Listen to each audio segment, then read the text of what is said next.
I grew up in Great Neck, Long Island, and I remember my dad driving me and my whole family in to New York City on the LIE up to the Midtown Tunnel. Right before you get to the Midtown Tunnel, for those of you from the island, you pass through these huge, huge cemeteries. Catholic Church has been around for 2,000 years. People die, they get buried in the cemetery. Catholic Church takes care of them. I thought, okay. When I was around 12, my family went to Israel. And it was really this, other than the cemeteries I'd seen before, it was really the first time I went to a cemetery, certainly a Jewish cemetery. They took us to these big Jewish cemeteries, Har Herzl, and I asked, wow, who are all the people buried here? Jews. Who takes care of it? The government. There are Israeli flags everywhere, and the government takes care of the cemeteries in Israel. I grew up in America. I started losing people in my family, became an adult, and I asked, who takes care of these cemeteries? I went to some pretty huge Jewish cemeteries, some in nice shape, some in not nice shape. And everyone says, oh, it's the owner of the cemetery. No one owns the cemetery. There are people who are paid to work there. But what happens when they run out of money? Whatever money's been put aside for so-called perpetual care, which is the statutory minimum, is not enough to take care of the cemetery. And I learned the cemeteries fall into terrible disrepair. So in the year 2000, my husband Gary and I moved to New York City, and we joined a really lovely, vibrant congregation. It was a small community of mostly very young parents and some elderly adults.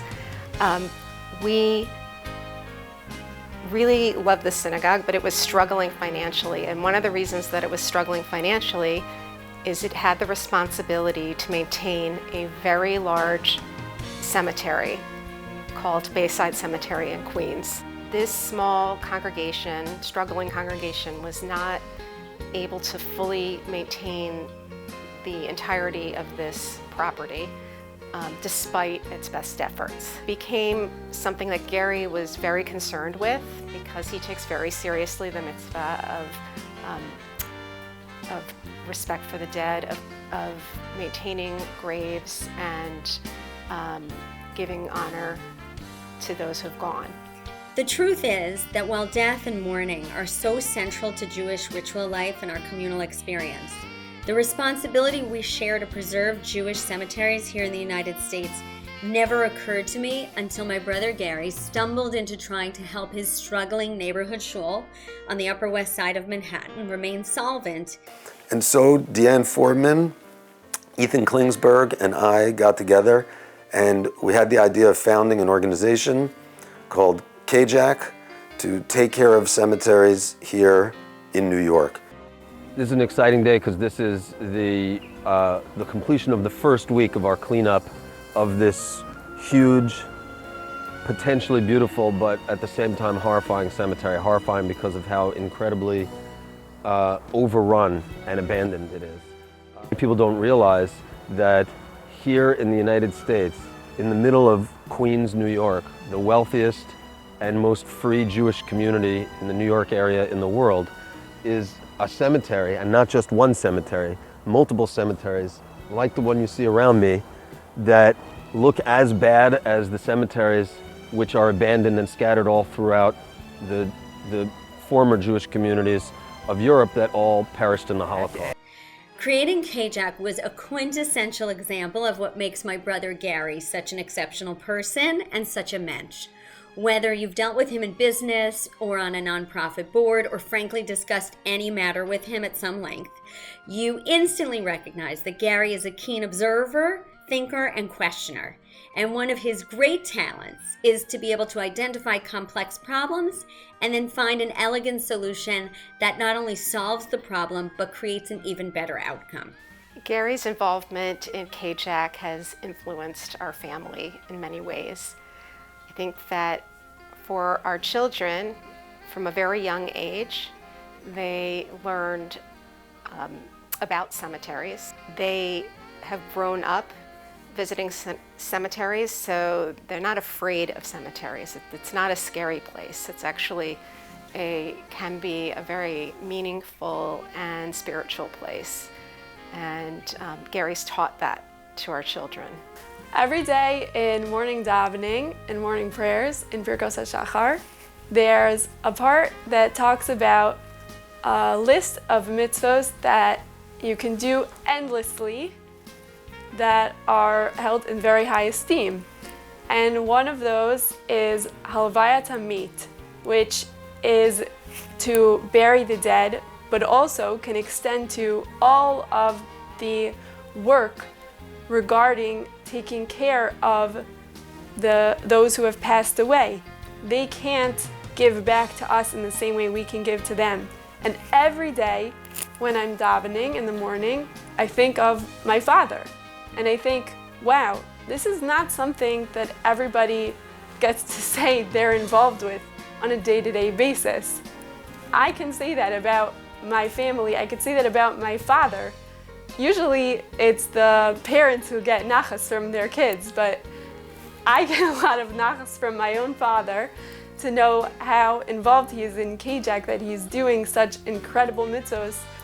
My brother Gary brought new meaning to Kavod Hamet and the thankless nature of the act when he began his tireless campaign to honor the memories of the dead by restoring the integrity of their graves, starting at Bayside Queens Cemetery in Ozone Park, Queens. I was also struck by the fact that Gary was embracing a cause that I imagined could be a little bit lonely. I wondered, how is he going to galvanize interest among our peers and our community? Fast forward to a hot Sunday, September 2015, a month before my nephew Giddy's bar mitzvah. I pulled into the parking lot of Bayside Cemetery, Queens, looking for Giddy. And within minutes, I saw, to my surprise, a large, giant bus that Gary had rented, followed by a long caravan of cars.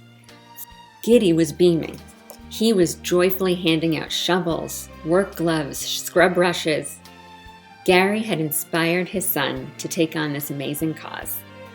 I was so proud and grateful to be a part of that day. Seeing my dad, be involved in CAJAC and want to be a part of that organization, it actually inspired me to do my own bar mitzvah project, where I had a bunch of people and we all together worked on cleaning a cemetery. Volunteering to clean up cemeteries is really meaningful to me because once you're laid to rest, you deserve to be in a place that is, even though you won't see it, but it's pretty and it's beautiful, and having no one keep your headstone clean and, having a cemetery be dirty is something that does not seem something like I would want. So why would somebody else who might have nobody to care for their headstone, they deserve to have it be cleaned. I would say the thing I'm proudest of is CAJAC bringing to the attention of the broader Jewish community in New York the fact that an abandoned, underfunded, and decrepit Jewish cemetery is not somebody else's problem. And that is something that has been recognized by the hundreds of volunteers who have personally shown up to clean up cemeteries, by the thousands of people who have donated money to assist in the cleanup of cemeteries, and to the leadership, staff, and donors to UJA Federation of New York, who have taken it upon themselves to not only use their bully pulpit to support CAJAC's work, but to provide critical core funding for our very limited overhead so that we can do the work and honor the respect of those who are buried in our cemeteries. So I want to recognize and thank Rabbi Andy Schultz, who's the executive director of our organization, Alan Friedman for being president for so many years and continuing this year, for Barry Yud for being last year's honoree, and I want to thank all of you for your support and the recognition you've given me and the many others involved in CAJAC's work. It's a great honor to do something which I'm passionate about, and I want to thank you in advance for the future support that I know you'll all be giving to our efforts. Gary Katz, the founder and soul of CAJAC, has demonstrated in deeds that his work for CAJAC is not only pleasing in the sight of God, but is the essence of Judaism. A hearty mazel tov to Gary and his family. Mazel tov, Dad. I'm so happy for you and proud of you. Gary, mazel tov on your honor. I'm really proud of you for the work you've done at CAJAC. Mazal tov again to Gary on this honor and to CAJAC on reaching its B'nai Mitzvah. Gary, I want to thank you for leading by example. You continue to inspire all of us. Mazal tov and Yasher Koach. Dad, I'm really proud of you for doing your best to help the community. I love you.